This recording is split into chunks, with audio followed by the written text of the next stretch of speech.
to say the deputy governor had become so desperate to take over that he would do anything, including carrying out a coup against his governor. How can you say you are loyal and you don't do that sort of a thing? What is really happening in Edo State? Governor Godwin Obaseki and his deputy Philip Shaib are both up in arms against each other. Not just them, because something has been brewing in the state. Over the forthcoming governorship election in the state, it has been gbas between both camps. We are taking you to Edo State, where the governor narrated how his deputy plotted coup against him. The Constitution makes me the governor of Edo State, and I know the powers of the governor. The Constitution does not provide for a co-governor. Does it? No. Provides for a deputy governor who does what carries out the responsibility the governor gives to him. Does not give him the power of the governor. Before now, he had been going around saying he's consulting. Because after the National Assembly elections, we met. We had a small meeting. And I said, look, I know the next major election will be the gubernatorial election. How to choose the person who will succeed me. But it is too early. The things we do now, how we finish well, will determine how strong we are to sell the person who will take over. But more importantly, we must solidify our party, because PDP must, by the grace of God, produce the next governor.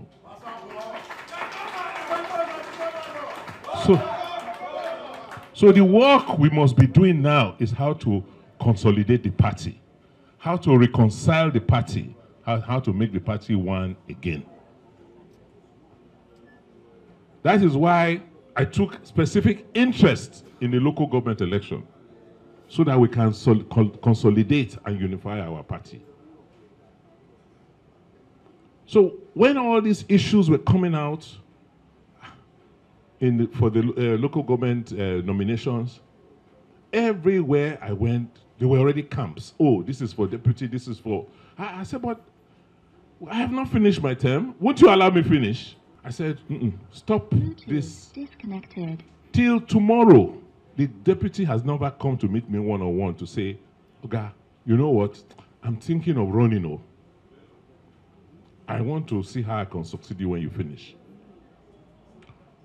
Meanwhile, he said he is consulting. I sat down, I kept quiet.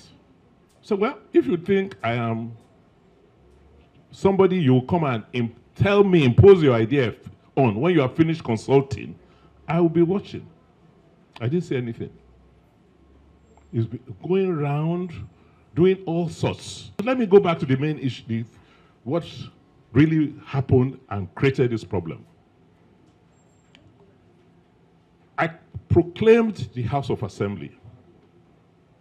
He was in Abuja. Before he left, I called the chairman. The chairman is here. I said, look, I want nominations for commissioners. What we normally do, we will sit down, about 5 of us, looking at the list, local government and local government, what have been submitted. Asked the chairman. That morning, I called him for the meeting. What did he say? He said he will not attend. That is why Isako does not have commissioner. He said he will not attend. I said, okay, well, let us go ahead. I will still give him that respect for us to consider when he's ready. He then went to Abuja. He went and be boasting. He says he has connections in Abuja. He has people he has been in the National Assembly with. They are all with the president now. That they will take care of him. If he cannot get the tickets of PDP, he knows what to do. I kept quiet. So I thought we were together. But What struck me, and I've never said this to anybody, is that after I proclaimed the House of Assembly, we're now going to elect officers to the House of Assembly. He was in Abuja. He came back that day. I am the chief security officer of the state. I get any information I need.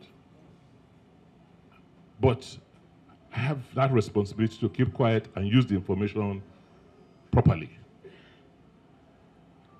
My deputy called a leader in APC, telling that leader that during the elections the next day of the leadership, particular speaker of the House of Assembly, that he has 5 members who are loyal to him, and that he would like the 7 members of APC to work with the 5 members of PDP to produce a speaker. This information will still be corroborated by somebody else. At that point, I called the PDP members to my house just to familiarize with them. And as usual, he tried to barge in. I said, well, you cannot just come to my house. It's my private house. It's not even government house. You have to have the courtesy. But now, it is my prerogative whether I want you to come in or not. After I heard what he had done, I said, you can't come into our meeting. We met, agreed. The next day, we went to the House of Assembly. He went there, and we did what we did. As far as I'm concerned,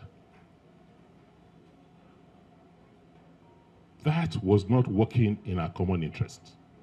Why would the deputy governor seek to have another candidate, another speakership candidate, outside of what the governor wants? Are we working together? No. That is where I now knew that we had a problem.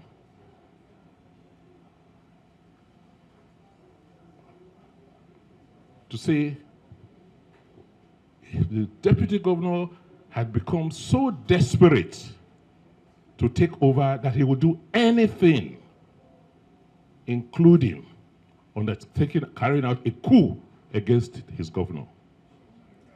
How can you say you are loyal and you don't do that sort of a thing?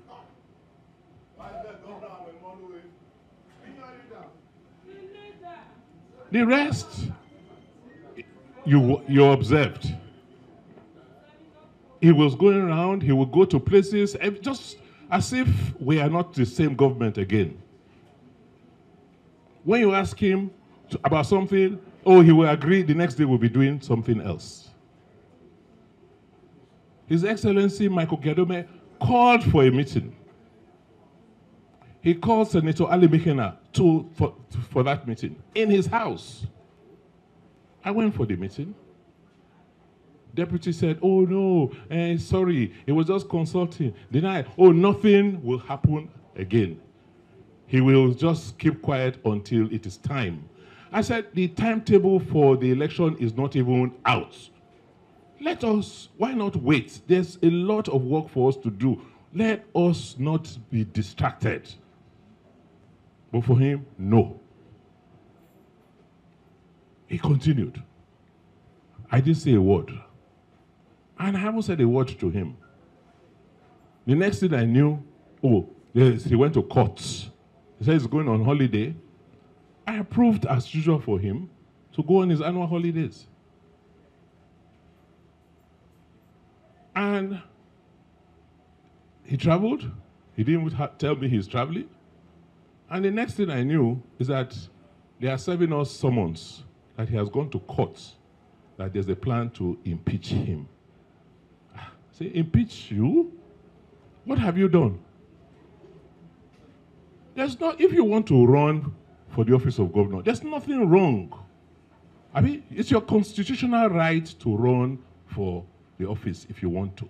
However, you are in the same cabinet with me. Please, there is a way you do something.